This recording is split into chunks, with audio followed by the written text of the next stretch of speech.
Our story today, boys and girls, is Where the Wild Things Are. And where and wild both start with W. This is one of my favorite stories to read to the boys and girls, but I'm going to need your help. So when I call for you to help, please help at home.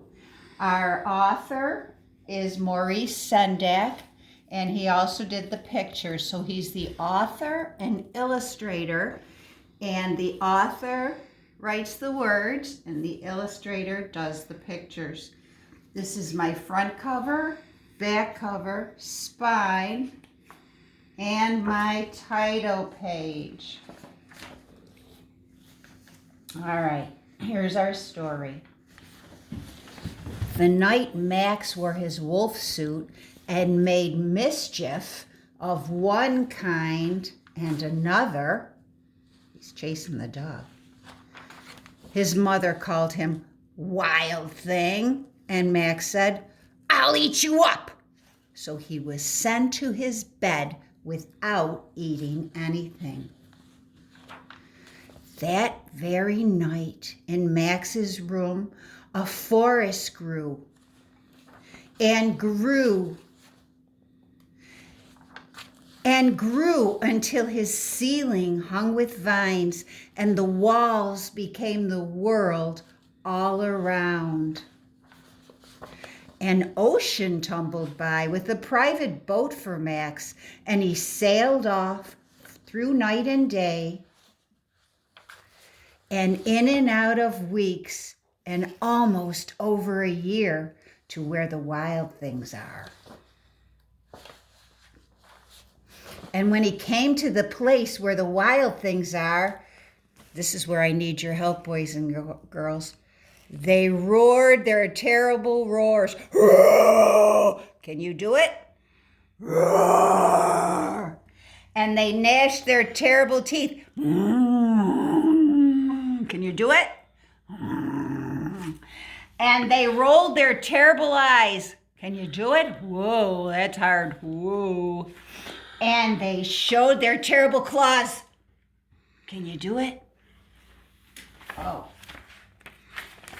Till Max said, "Be still!" And he tamed them with the magic trick of staring into all their yellow eyes without blinking once. And they were frightened and called him the most wild thing of all, and made him king of all wild things. "And now," cried Max, "let the wild rumpus start." So here's where they party on. Woo!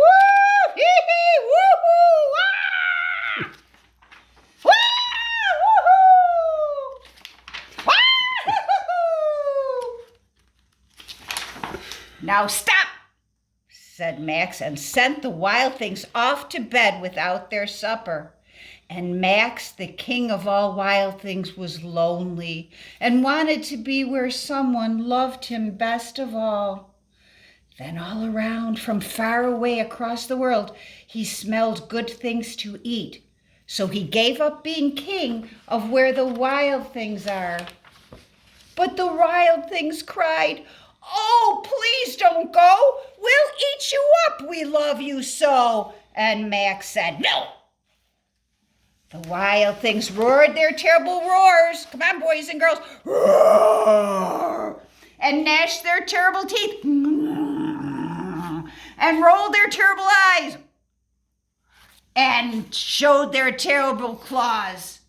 But Max stepped into his private boat and waved goodbye.